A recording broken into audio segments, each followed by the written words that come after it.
সমগ্ৰ দেশত পোহৰৰ উৎসৱ দীপাৱলীৰ লগত সংগতি ৰাখি বৰবৰীত আয়োজন কৰা হৈছে 100 সংখ্যক শ্ৰী শ্ৰী কালী পূজা। গোৱালপাৰা জিলাৰ দুধনৈ সমষ্টিৰ অন্তৰ্গত বৰবৰীত 12 নৱেম্বৰৰ পৰা 15 নৱেম্বৰলৈ 4দিনীয়া কাৰ্যসূচী হাতত লৈ আয়োজন কৰা হৈছে কালী পূজা।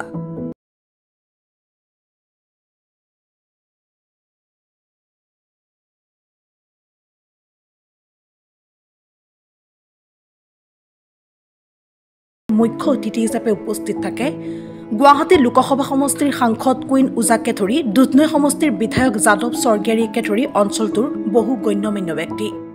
বৰবৰী কালী মন্দিৰৰ এই বছৰ আমাৰ শতবৰ্ষ 100 বছৰ অতিক্ৰম কৰিলে আৰু সেই উপলক্ষে আমি বৰবৰী ৰাইজে এই অঞ্চলৰ ৰাইজৰ লগত সহযোগত 4দিনীয়া কাৰ্যসূচী পালন কৰাৰ মানসেৰে আমি বিভিন্ন কাৰ্যসূচী আমি অনুষ্ঠিত কৰাৰ প্ৰয়াস কৰিছিলোঁ আৰু তাৰে আজি প্ৰথম দিনৰ কাৰ্যসূচী হিচাপে আমাৰ মা কালীৰ প্ৰতিমা স্থাপন আৰু তাৰ লগে লগে 125 বন্তি প্ৰজ্বলনৰ ব্যৱস্থা কৰা হৈছিল। আমি এই অঞ্চলৰ চাৰিওদিশৰ পৰা কিছু সংখ্যক বিশিষ্ট ব্যক্তিক ইয়ালৈকে নিমন্ত্ৰণ কৰিছিলোঁ আৰু লগতে গোৱালপাৰা জিলাৰ আয়ুক্ত মহোদয়ক নিমন্ত্ৰণ কৰিছিলোঁ, MLA মহোদয়ক নিমন্ত্ৰণ কৰিছিলোঁ, দুধনৈ সমষ্টিৰ আৰু গুৱাহাটী লোকসভা সমষ্টিৰ মাননীয় সদস্যা কুইন ওজা বাইদেউক নিমন্ত্ৰণ কৰিছিলোঁ। তাৰে ভিতৰত ডিচিচাৰৰ বিশেষ অসুবিধা হেতুকে তেওঁলোক ইয়াত আহিব নোৱাৰিলে, যদিও তেওঁ নেক্সট এই 2 দিনৰ কাৰ্যসূচী তাৰে ভিতৰত আহিম বুলি কৈছে। বাকীকেইজনে আহি আমাক খুব সহযোগ কৰিলে।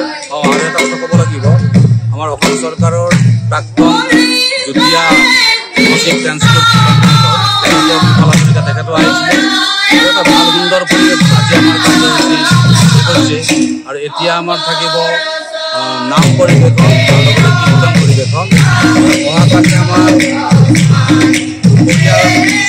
আয়োজকে নাম গাব আৰু সন্ধিয়া থাকিব একক নৃত্য প্ৰতিযোগিতা আৰু নাম গাব। তাৰপিছত আপোনাৰ 14 তাৰিখত আমাৰ এটা ডাঙৰ কাৰ্যসূচী বিষ্ণুযজ্ঞ, যিটো আমাৰ বৈদিক সংস্কৃতিৰ এটা উপাদান।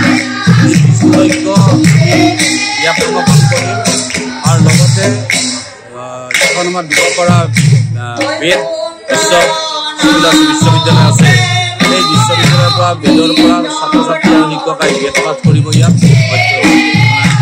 আলাপ আলোচনা কৰিব, বেদ বুজাব তেওঁলোকে। আৰু এখন বিশিষ্ট ব্যক্তি দুজন কৃষ্ণকান্ত বৰা নগাঁৱত আৰু গুৱাহাটীৰ নাৰায়ণ পাঠক তেখেতসকল এজন খুব বিজ্ঞ ব্যক্তি, তেখেতসকলক আমি এখন ধৰ্ম আলোচনা হ'বৰ কাৰণে অসমৰ ব্যক্তি হিচাপে নিমন্ত্ৰণ কৰিছোঁ। তেখেতসকল আহিব আৰু সন্ধিয়া থাকিব আমাৰ অন্যান্য নাম সমাৰোহত প্ৰায় 9টামান দলে যোগদান কৰিব। তাৰে বিশেষ দল হৈছে শিৱাজাৰৰ সুভাষ নাথৰ দল আৰু এটা আছে অভয়াৰপুৰীৰ পৰা এটা দল আহিব আৰু বাকী আমাৰ আঞ্চলিকভাৱে 7টামান দল আহিব আৰু তেনেকৈ সামৰণি কৰিব। শেষৰ দিনত আহি আছে আমাৰ এটা আকৰ্ষণীয় অনুষ্ঠান, যিটো আহুতি বুলি কোৱা হয়, আমাৰ পূৰ্ণ আহুতি। এই পূৰ্ণ আহুতি ইয়াত চলিব, তাৰ কাৰণে আমি ভক্তগণ ৰাইজৰ সহায় যথেষ্ট ভাল পাইছোঁ। পূৰ্ণ আহুতি আৰম্ভ হোৱাৰ পিছত আমাৰ সেইদিনাখনত কিছু মাংগলিক কাম চলিব আৰু সন্ধিয়া আমাৰ হ'ব যাত্ৰাৰ দিন। আৰু তেনেকৈ আমাৰ এই 4 দিনৰ কাৰ্যসূচী আমি সামৰণি কৰিম আৰু এই শেষতে আপোনালোকৰ জৰিয়তে আমি এই অঞ্চলৰ ৰাইজ তথা অসমবাসী ৰাইজলৈ তেওঁলোকৰ সহায় সহযোগিতা বিচাৰি কামনা কৰিছোঁ আৰু তেখেতসকলৰ সহায় সহযোগিতা নিশ্চয় আমাক এই কাৰ্যসূচীসকলৰ সহায় কৰিব।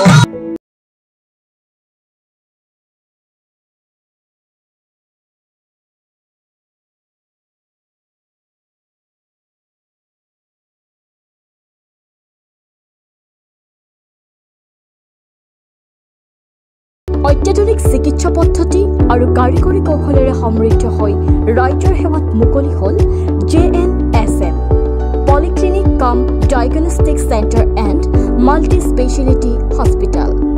পেৰামেডিকেল প্ৰশিক্ষণৰ ব্যৱস্থাও উপলব্ধ। আমাৰ ঠিকনা ৱাৰ্ড নম্বৰ 4 কৰিম চক, মঙলদৈ, দৰং, অসম।